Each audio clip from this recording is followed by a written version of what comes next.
Hello, students. So, today we will begin with the first chapter of history, and the name of the chapter is Where, When, and How. Okay, so the name of the chapter is Where, When, and How. So, in this chapter, we will study about the different events that has happened in the past. Okay, so the different events that has happened in the past, where did this event happened, when, in which period it has happened, and how it has happened. Okay, so these are the important events that forms the past history that we are going to study in this chapter. This chapter, Where, When, and How, is a very important chapter. Okay, so this is the first chapter. Now see, just look at the timeline. So it is a line which shows us many important events. So it shows different events that has happened in the past. So during different periods, so what are the events that has happened, we will come to know by reading the timeline. So the first year, that is the first period, that is 1600. So it is a very important year in which there was a foundation of the British East India Company in our country. So in the year 1600, so it was the foundation of the British Empire in our country. Next event was in the year 1707, when it was marked as the death of Aurangzeb. So 1707 is marked as the death of Aurangzeb. So this death of Aurangzeb marks the modern age in Indian history. So before going to modern history, we all know that the history of our country is divided into three phases.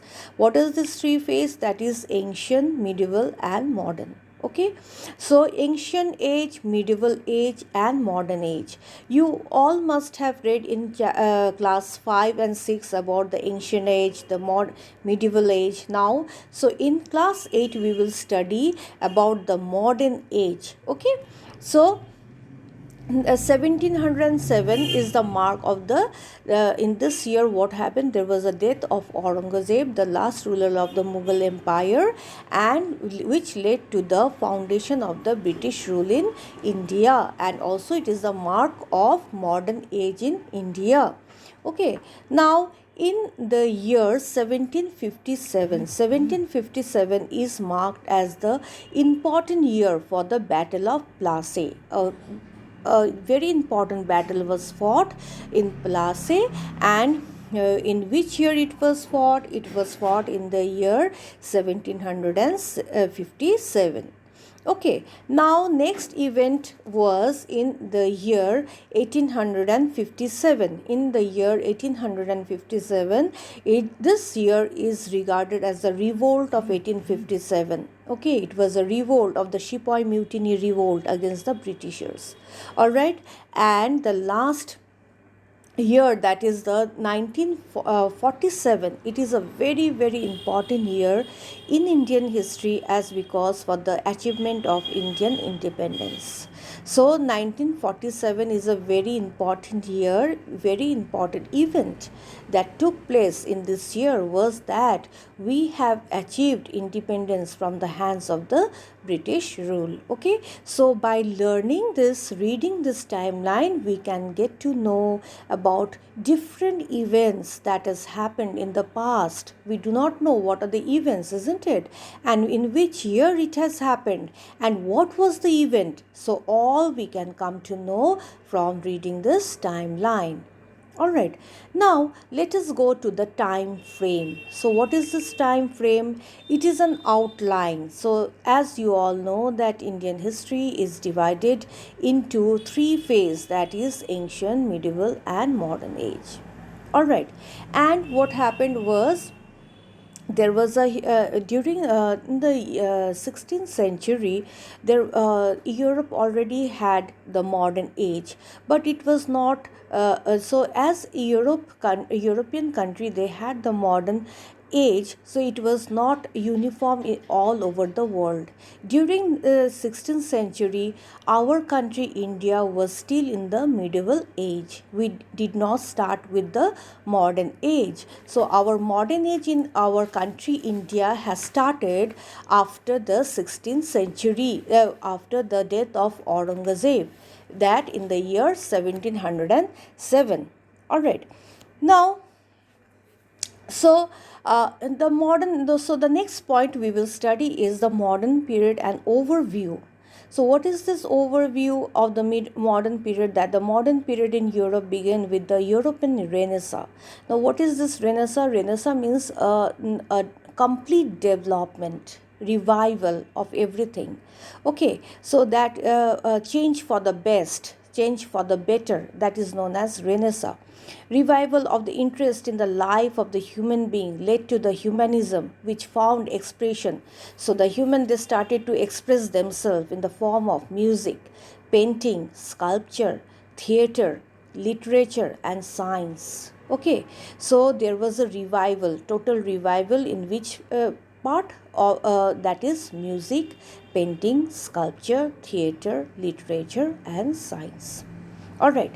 So now in 1453, the Turk, they took control over the trade routes. Okay, so the Turkish people, they took control over the some of the important trading routes connecting Europe to the east.